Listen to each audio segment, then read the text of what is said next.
देखिए, BJP Shiv Sena power में थे और जोशी साहब उनके मुख्यमंत्री भी थे। उस वक्त उनको ये सब चीज़ें याद नहीं आई। जब अब ये सब चीज़ें अचानक उठा रहे हैं और उठाने का मकसद एक ही है कि पूरे देश में जो अल्पसंख्यक समाज मुसलमानों के ताल्लुक से जो एक हेट को इंस्टीट्यूशनलाइज कर दिया गया है बीजेपी की तरफ से, ये उस इंस्टीट्यूशनलाइज हेट का प्रमोशन है ये, और कुछ भी नहीं है। तो इसीलिए हम देख रहे हैं कि जहाँ जहाँ बीजेपी की सरकारें हैं वहाँ पर रूल ऑफ लॉ नहीं है, बल्कि रूल बाय बुलडोज़र चल रहा है। एक नया जूरिस्प्रूडेंस क्रिएट हो गया, बुलडोज़र जूरिस्प्रूडेंस, क्योंकि वहाँ की बीजेपी की सरकार को कोर्ट पर, संविधान पर, पुलिस पर कोई भरोसा नहीं है।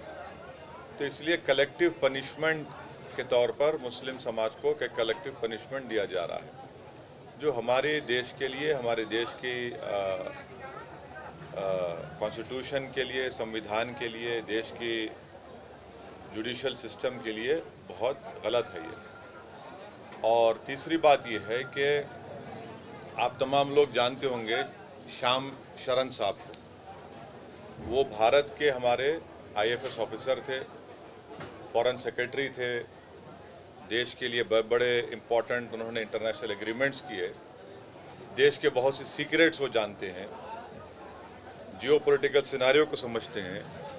उन्होंने अपने एक आर्टिकल में लिखा कि ये जो हेट इंस्टीट्यूशनलाइज कर दिया गया है, उन्होंने ये कहा कि अगर भारत के मुसलमानों में चंद लोग अगर रेडिकलाइज हो जाएंगे तो वो कैसा होगा। ये उन्होंने कहा, मैंने नहीं कहा, उन्होंने कहा ये। तो ये बीजेपी को ये सोचना चाहिए और ख़ास तौर से देश के प्रधानमंत्री को अपनी चुप्पी को तोड़नी चाहिए, खामोशी को तोड़नी चाहिए और रूल ऑफ लॉ को मजबूत करने की ज़रूरत है।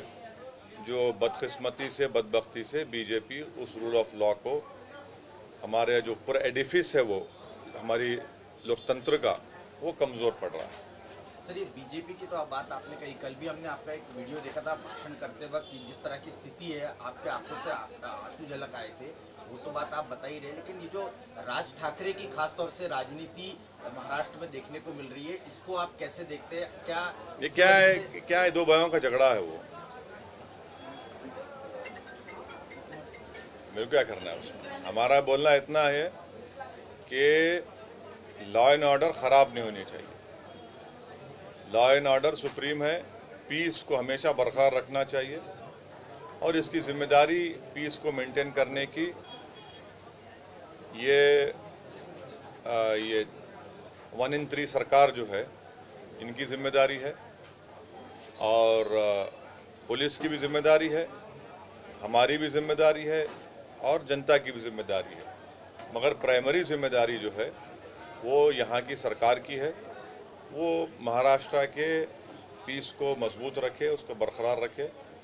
ये इनको हम इतना ही कहना चाहेंगे। सर, यहाँ पर 144 धारा लगाई कुछ दिन पहले औरंगाबाद में, और उसके बाद इस तरह की राजनीतिक रैली को इजाजत दी जाती है। दोहरे मापदंड पुलिस प्रशासन या सरकार के आपको लग रहा है कि एक तरफ कहा जाता है कि दंगे भड़क जाएंगे और दूसरी तरफ इस तरह की रैली को इजाजत दी जाती है? आप बोलिए इस बात, ये तो आपका लोकल क्वेश्चन है, आप बेसिकली हम तो यही मानते हैं कि शहर के बीचों बीच जो रैली की परमिशन दी गई है, हमको कोई ऑब्जेक्शन नहीं था अगर किसी दूसरी जगह के ऊपर बहुत सारे सुझाव आए थे, लेकिन जानबूझकर ये महाराष्ट्र के गृह मंत्रालय और NCP पार्टी की तरफ से ऊपर से आदेश आया है कि ये सांस्कृतिक मंडल के ऊपर है तो ये जगह दी जाए करके।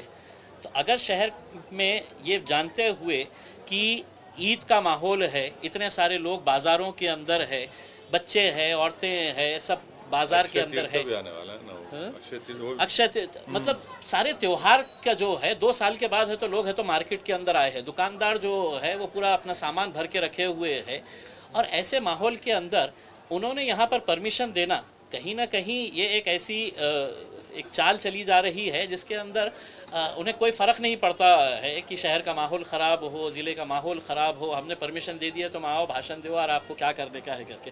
तो ये बहुत ही आपको लगता क्यों है कि माहौल ख़राब होगा राज ठाकरे के स्पीच के बाद में? देखिए ऐसे मुद्दे उठाएंगे वो कि जो माहौल ख़राब हो जाता है। नहीं, देखिए ऐसा नहीं। सरकार की जिम्मेदारी है कि वो ना सिर्फ औरंगाबाद, महाराष्ट्र प्रदेश में वो पीस को बरकरार रखे, वो उनकी जिम्मेदारी है। क्योंकि परमिशन देना नहीं देना वो उनका प्रेरोगेटिव, हमारा नहीं है। अब उनको इस जिम्मेदारी को निभाने की जरूरत है। नहीं, लेकिन आप जिस प्रकार बार बार आपके बोलने में महाराष्ट्र सरकार का जिक्र आ रहा है, लेकिन महाराष्ट्र सरकार क्या आपको लगता है, क्योंकि राज ठाकरे ने उनकी जो गुड़ी पड़वा रैली थी उसमें भी लाउड स्पीकर के बारे में जाहिर तौर पर बात की जिससे 2 गुटों में हिंसा हो सकती है, साथ ही साथ उत्तर सभा करके थाना में ली थी उसमें भी ली है, तो आपको फिर भी महाराष्ट्र सरकार से उम्मीद लग रही है क्या इस मामले में? तो आपको लगता है उसी वक्त एक्शन लेनी चाहिए थी, ऐसा लगता है, आप मांग करना चाहोगे? हमारा मानना ये है और हमारा डिमांड ये है कि आप अगर किसी को परमिशन देते हैं तो आपको ये देखना ज़रूरी है कि जहाँ भी आप परमिशन दे रहे हैं वहाँ पर लॉ एंड ऑर्डर मेंटेन रहे, कोई ब्रीच ऑफ पीस ना हो।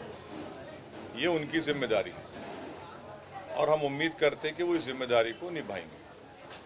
सर, इससे एक बात देखी गई है कि भाजपा का हिंदुत्व खराब बताने के लिए उनको मुसलमानों पर अटैक करना पड़ा। क्या फिर से बोलिए? भाजपा को उनका हिंदुत्व सही है बताने के लिए उनको मुस्लिम पे अटैक करना पड़ा। फिर बाद में शिवसेना आई, उन्होंने वही नीति दोहराई। अभी मन से भी आकर वही करिए। कल जलील साहब से मैंने यही सवाल पूछा था तो उन्होंने बताया कि किसी को अपना हिंदुत्व अगर बताना सही है तो मुस्लिम कम्युनिटी को पंचिंग बैग बनना पड़ेगा। क्या बनना पड़ेगा? सॉफ्ट टारगेट बना के है तो ये नहीं, किसी माइका लाल में हिम्मत नहीं है कि हमारे को पंचिंग बैग बना सके, याद रख लो आप। सुनिए आप, नहीं, सुनिए, हम पंचिंग बैग नहीं है, हम इंसान हैं, भारत के नागरिक हैं। अगर कोई ये समझ रहा है कि पंचिंग बैग है तो ये गलत समझ रहे हो लोग। हमारा मानना ये है कि देश की जो पॉलिटिक्स हो रही है उसमें पूरी कोशिश ये हो रही है कि सबसे बड़ा हिंदुत्व की आइडियोलॉजी पर कौन मानने वाला है। तो उसमें कांग्रेस भी रेस में है, भाजपा है, शिवसेना है, आप पार्टी है, एनसीपी है, समाजवादी पार्टी है। सब ये दिखाना चाह रहे हैं कि हिंदुत्व आइडियोलॉजी में हम सबसे आगे हैं। तो वो कंपटीशन हो रहा है, उसका वो हो रहा है। सर, एक महाराष्ट्र में एक वाकया हुआ जिसमें नवनीत राणा और जो निर्दलीय सांसद है आपके साथ ही पार्लियामेंट में काम करते हैं उन पर सेडिशन का चार्ज लगा दिया। केवल इतना मेरा समझ गया सबके सवाल। हाँ। सबसे पहली बात तो ये है, अगर मैं और इम्तियाज जलील साहब ये बोल देंगे कि मैं देश के प्रधानमंत्री के घर के सामने जाकर सूरह यासीन पढ़ूंगा, माने कुरान में एक चैप्टर है, आप क्या बोलेंगे? बोले हम कॉल करेंगे। आप तो rapid action force, CRPF, BSF लगा के गोली चला देंगे, है ना? वो तो ठीक नहीं है। दूसरी बात ये कि सेडेशन चार्ज लगाना as a student of law, वो चार्ज आप सुप्रीम कोर्ट में बता चुकी है कि उसमें it has to be followed by violence, और वो बहुत ही सुप्रीम कोर्ट खुद हटाने वाला है, उसको हटा के हियरिंग करने वाला है उसके बारे में। तो सेडेशन चार्ज लगाना मेरे ख्याल से ये लगा दो, डाल दो अंदर, वैसा नहीं है। तो सेडेशन के बारे में मेरा मानना है कि सुप्रीम कोर्ट जो उसको अभी देख रहा है वो बिल्कुल सही देख रहा है सुप्रीम कोर्ट। मगर उनका ये कॉल करना, मेरे को कोई ना उनसे मोहब्बत है पॉलिटिकली, ना जिसके घर पे जा रहे थे उनसे मेरे को पॉलिटिकली मोहब्बत है। मगर अगर हर कोई ये बोलेगा कि नहीं मैं अब इम्तियाज जलील घर के सामने मैं करूँगा, तो मेरे घर के सामने क्यों आएंगे भैया आप? तो बॉम्बे हाई कोर्ट ने भी जो ऑब्जर्वेशन किया है कि आप एक इलेक्टेड रिप्रेजेंटेटिव हैं, आप पे भी एक जिम्मेदारी है होती। आप प्रोटेस्ट करिए, प्रोटेस्ट करने से कौन रोकते हैं आपको? अगर मैं और इम्तियाज जलील अब एक कॉल कर देंगे कि जितने बीजेपी के नेताओं के घर है हम जाके वहाँ कुरान पढ़ेंगे, तो रीजनेबल नहीं है ना ये। तो आप भी उसको देख के करिए। सर सीडिशन का चार्ज लगा देना। मैं कोई प्रैक्टिसिंग लॉयर नहीं हूँ, ना मैं कोई लीगल ईगल हूँ मैं, वो तो मगर मेरे छोटा मोटा जो लॉ मेरे को मालूम, सेडेशन चार्ज लगाने से प्रूव नहीं होता, क्योंकि मुझ पर भी चंद्रबाबू नायडू 1996 में और 98 में मेरे को सेडेशन लगाए थे, प्रूव ही नहीं कर सकते यार, सिवाय इसके कि दगा दिए पेपर में, मीडिया में आप लोग उछाल देते। बट सुप्रीम कोर्ट राइटफुली उसको अभी एग्जामिन कर रहा है। सर महाराष्ट्र के एनसीपी के प्रदेशाध्यक्ष जयंत पाटिल, उन्होंने कुछ दिनों पहले मीडिया में एक बयान दिया था कि जो माहौल महाराष्ट्र में चल रहा है, इस माहौल में अभी ओवैसी की एंट्री होगी और ये माहौल खराब करने की साजिश चल रही है राज ठाकरे, ओवैसी हो या तमाम पार्टियों द्वारा। ऐसा है ना, अब उनको ख्वाब में भी मैं आ रहा हूँ तो मैं क्या कर सकता हूँ। अब वो पहले बता दे कि बीजेपी में कब जाने वाले हैं वो लोग। तो क्या अजीत पवार मेरे से पूछ के गए थे वोट लेने? अगर उनकी बात सच है, मैं चैलेंज कर रहा हूँ उनको, अजीत पवार मेरे से पूछ के गए थे क्या फडणवीस को, तू बन जा मैं बन जाऊँ, तू दोनों जो शादी कर लिए थे थोड़े दिन के लिए, एक दिन के लिए था नहीं, घंटों के लिए जो शादी, मैरिज ऑफ कन्वीनियंस भी नहीं था वो मेरे से पूछ के करे थे दोनों। ऐसा हो गया माहौल कि अगर मैं आ रहा हूं बोले तो इनको रात में नींद खराब हो जाती है इनकी। तो अब वो करते बोलते, अरे तुम सरकार में है, आप क्या कर रहे? आप सरकार में, आप अपनी जिम्मेदारी निभाओ ना। ओवैसी जी, संजय राउत जब राज ठाकरे की आलोचना करते हैं, उनका कहना है कि राज ठाकरे ये हिंदू ओवैसी है। इस बात को आप किस तरह से देखते हैं? देखिए, खींचे जा रहे हैं। अब देखिए ना, मेरे बाप का नाम ओवैसी है, अब्बा का नाम ओवैसी है। अब संजय राउत ऐसा क्यों बोल रहे मेरे को नहीं मालूम। उनको नहीं बोलना चाहिए ऐसा, उनको ऐसा नहीं बोलना चाहिए। मैं इतना ही कहूंगा, उनको ऐसा नहीं बोलना चाहिए संजय राउत को।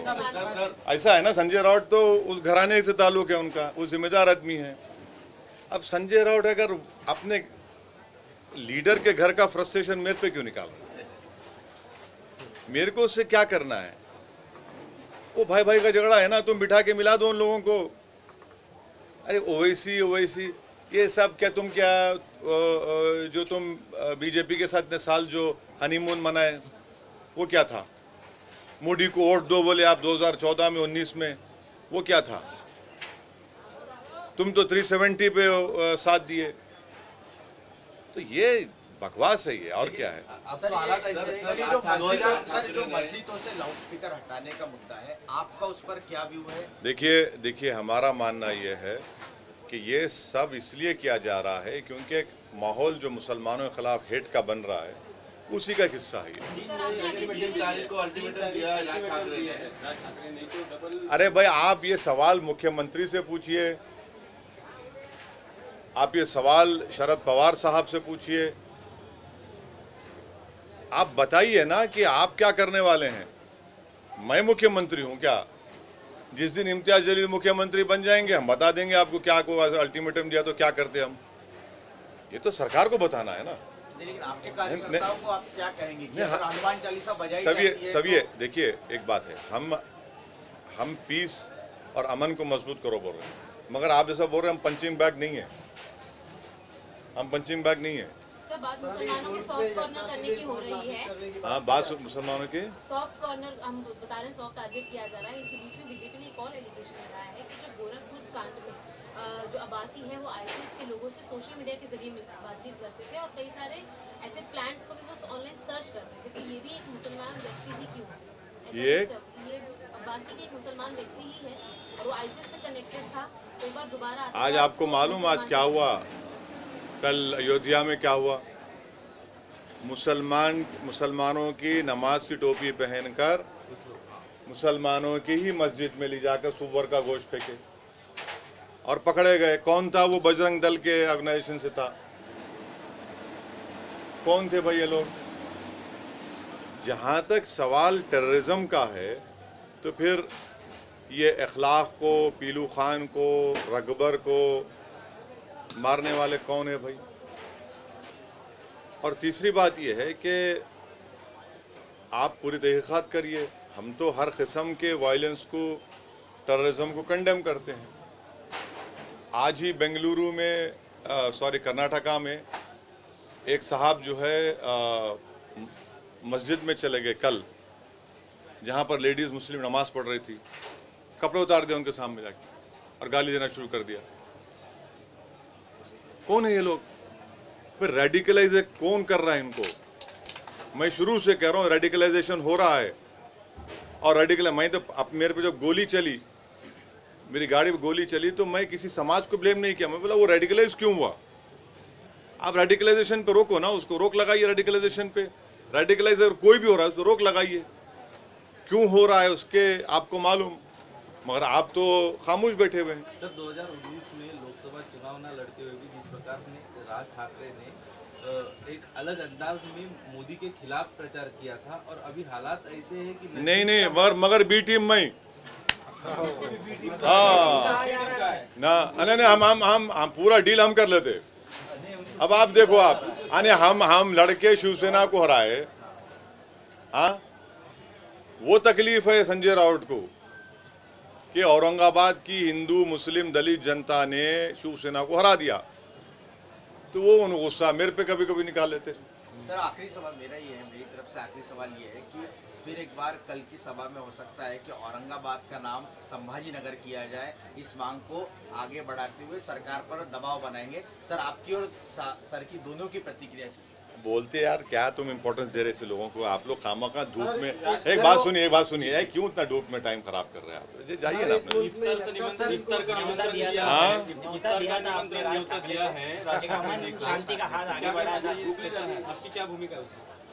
अब वो दावत दिए चुके हैं, वो दावत मेजबान आप है, पूछिए मेजबान से।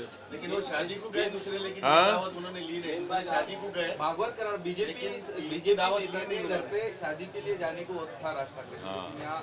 अच्छा है भाई, अच्छा नहीं आए तो अच्छा है। तेज गेंदबाज आप हो, लेकिन हाँ वो ऐसा है ना, वो आप ही की बिरादरी से आए तो उनको गोली डालना अच्छा आता। सर इस मुल्क में यक्सा सिविल कोड नाफिज करने की बात। देखिए एक बात सुनिए, यक्सा सिविल कोड को इस देश की जरूरत नहीं है। हमको आप ये बताइए, आज बीजेपी अमित शाह साहब ये सब बोल रहे हैं, आपको मालूम गोवा में जो सिविल कोड है, कैसा सिविल कोड है? अगर गोवा में कोई हमारा हिंदू भाई शादी करता है और उसकी वाइफ की उम्र 25 और 30 साल की हो जाती, उसको बेटा नहीं हुआ तो सेकंड मैरिज कर सकता है वो। अब इस पर क्या बोलेंगे बीजेपी वाले? सरकार आपकी है वहां पर। कॉन्स्टिट्यूशन में पार्ट 4 है डायरेक्टिव प्रिंसिपल, उसमें आर्टिकल 47 पढ़ लो आप, प्रोहिबिशन लगाओ अल्कोहल के ऊपर। क्यों नहीं लगाते भैया? डायरेक्टिव प्रिंसिपल में लिखा हुआ है शायद आर्टिकल 38 में कि सबको इनकम जितना हो सके बराबर होनी चाहिए। कहाँ इनकम किधर है? देश की 90% दौलत देश के 10-15 पूंजीपति के पास है। फिर उसी से डायरेक्टिव प्रिंसिपल लिखा हुआ है कि इक्विटेबल डिस्ट्रीब्यूशन ऑफ रिसोर्सेज होना चाहिए। अरे कहाँ है भैया, कहाँ हो रहा हो आप? सिर्फ इसका अच्छा हमारे को ये बताइए कि शराब के ऊपर क्यों पाबंदी नहीं याद करते? शराब लगाओ ना पाबंदी, बंद करो शराब। बीजेपी जहां सरकार में आप डायरेक्टिव प्रिंसिपल्स का महात्मा गांधी ने खुद बोला था, जैसा आपने गुजरात में लगाया, चलो वैसा ही थोड़ा बहुत करके लगाओ ना, लगाओ आप जहां आप सरकार में। शराब पे आप नहीं लगाना, बंद नहीं करना चाहते। क्यों बंद नहीं करना चाहते? क्योंकि शाम में 6:30 बजते कि आपको होना, आपको ठंडा होना आपको, नहीं तो आप ढीले पड़ जाते। लगाओ ना, आप लगाओ वो तो मैं तो उसको गंदी चीज बोलता हूँ। पूरी बुराइयों की जड़ शराब है, जिसकी वजह से भारत में हर साल मेरे ख्याल से 2 या 3 लाख लोग मरते एक्सीडेंट में, आधे ज्यादा तो शराब पी के टक्कर मारते। महिलाओं पर वायलेंस होता, बच्चों पे वायलेंस होता। आप बंद करो ना। अभी डायरेक्टिव प्रिंसिपल्स में लिखा हुआ है, शराब क्यों नहीं बंद करना चाह रही बीजेपी? बंद करो ना, चलो आपके स्टेट में लगा दो, बंद कर दो आप वहां नहीं बंद करेंगे तो यूनिफॉर्म एंड कॉमन कोड में जमीन आसमान का फर्क है। कि दया बागा स्कूल ऑफ थॉट रहेगा, मिताक्षरा स्कूल ऑफ थॉट रहेगा, बताओ हमारे को। और हिंदू अनडिवाइडेड फैमिली में टैक्स रिबेट मुसलमानों को, सिख को, क्रिश्चियन को क्यों नहीं मिलता भाई? ये राइट टू इक्वालिटी का वायलेशन नहीं है? और मेघालय, मिजोरम, नागालैंड में हमने कॉन्स्टिट्यूशन में उनके कल्चर को प्रोटेक्शन करने का वादा किया कॉन्स्टिट्यूशन में, आप उसको निकाल देंगे? हाँ, और मेरा जो कल्चर है जो मुस्लिम, वो आर्टिकल 26 का प्रोटेक्शन है मेरे को। इकोनॉमी बढ़ गई, कोयला निकालने के लिए आपको पैसेंजर ट्रेन को कैंसिल करना पड़ रहा, आपको अनएम्प्लॉयमेंट बढ़ रहा, महंगाई बढ़ रही, मगर आपको फिक्र है यूनिफॉर्म सिविल कोड की। हम इसके खिलाफ है और लॉ कमीशन खुद ये कह दिया कि भारत में यूनिफॉर्म सिविल कोड की जरूरत नहीं है। 108 ऑफिसरों ने, रिटायर्ड ऑफिसरों ने पीएम को लेटर दिए और पीएम साहब ने आपको जवाब दिए नहीं, इसके बारे में क्या कहना है? पीएम साहब प्रेस कॉन्फ्रेंस ही नहीं कर रहे 7 साल में, खाली अपने चहितों को बुला के 1 to 1 कर लेते, भिजा देते। हाँ हाँ, क्या देंगे, दोनों कहाँ जवाब देते।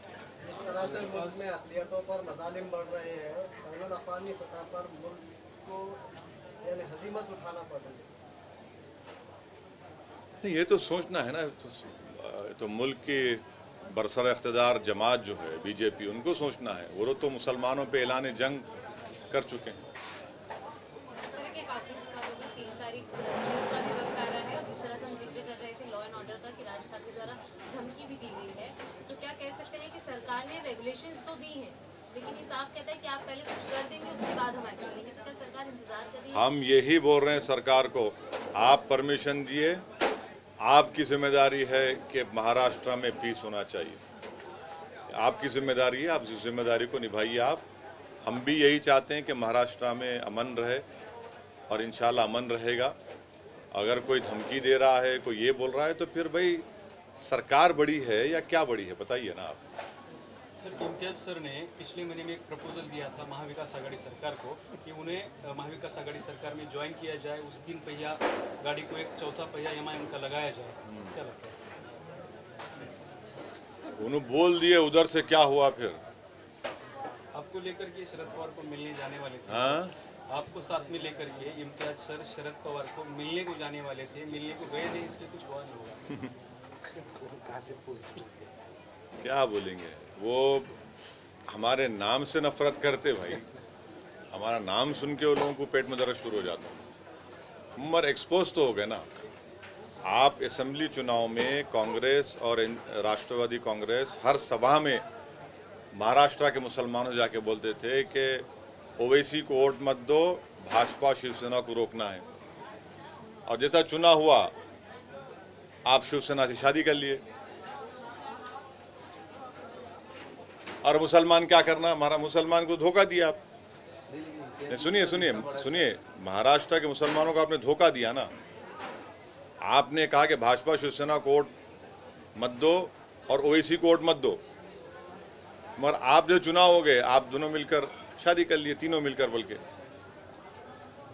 तो ये इनका धोखा दिए जनता को, जो सेकुलरिज्म के नाम पे वोट दिया। और कैसा बताइए कि एक असेंबली में खड़े होकर शिवसेना का मुख्यमंत्री बोलता है कि हमने बाबरी मस्जिद तोड़ा। ये बताइए, शरद पवार साहब और राहुल गांधी, सोनिया गांधी इसको एग्री करते हैं इस बात को? जो मुख्यमंत्री खड़े होकर बोल रहा है कि हमने बाबरी मस्जिद तोड़ा, आप उसके साथ बैठे हुए सरकार में और आप उंगलियां मेरे तरफ उठाते, किस मजा है?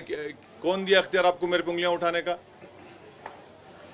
आप ही तो बैठे हुए ना साथ में, सत्ता में बैठकर गुलाब जामुन खा रहे। अब सत्ता में आए तो सब भूल जाते। अब कल कोई इसमें से पार्लियामेंट चुनाव से पहले कोई कूद गया बीजेपी की तरफ, सेकुलरिज्म जिंदाबाद। तो कोई कूद सकता है क्या? हाँ, कूद सकता है? कितने कूदेंगे देखो तुम, ये लोड करके रख लो तुम, जब होगा तुम आना तो मैं तेरे को बोलूंगा।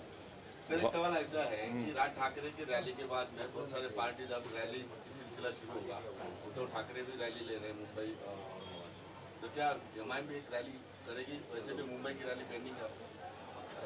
नहीं करेंगे, क्यों नहीं करेंगे? करेंगे, एक नहीं कई जगह करेंगे। जवाब दे देंगे। और हमारे पास क्या है ना, हम जब रैली करते हम बुलाते नहीं, ए आ आ आ आ तू गाड़ी लेके आ, 5 लेके आ, 6 लेके आ, 4 लेके आ। लोग दिल से आते हमारे पास। नहीं ऐसा नहीं होगी वही मैदान। अगर कल सुबह का परमिशन दे दो हमारे को, हम कर लेते रैली वही मैदान में। अरे कहीं पर भी दे दो, इम्तियाज जलील, डॉक्टर गफ्फार कादरी, एमआईएम को कल दे दो, हम आ जाते, हमारे को बुलाना नहीं पड़ता। उधर से तू 5 इधर से 6 लेके आइए, क्या है वो, ऐसा नहीं करते हम। बोलो किसकी तरफ है? हाँ, सबकी तरफ है इशारा, सबकी तरफ है, एक की तरफ नहीं है। एमआईएम पार्टी जो है जमीन से जुड़ी हुई है, लोग सुनने आते देखते, तो परमिशन ले हम करेंगे। अभी ईद भी सुजान दीजिए, फेस्टिवल है, लोगों को आराम से अपनी दोनों फेस्टिवल्स को सेलिब्रेट करने दीजिए। नहीं एक क्यों, बहुत होंगी रैली, एक क्यों बोल रहे हैं? अब माशाल्लाह से आप हमारे साथ है। लेकिन वहाँ मराठवाड़ा सांस्कृतिक मैदान में होंगी जहाँ पर राज ठाकरे, उद्धव ठाकरे जब होगी, नहीं सुनिए, जब होगी आपको हम दावत देंगे, आप आइए ना। हमारे लिए आम खास है, इसमें आम खास जनता आती है उसमें। वंचित का अपने साथ छोड़ा है। हाँ, बहुत अच्छे पढ़े लिखे वेल रेड पर्सन कहे जाते हो। कौन? मैं अच्छी नजर है, आपको क्या लगता है?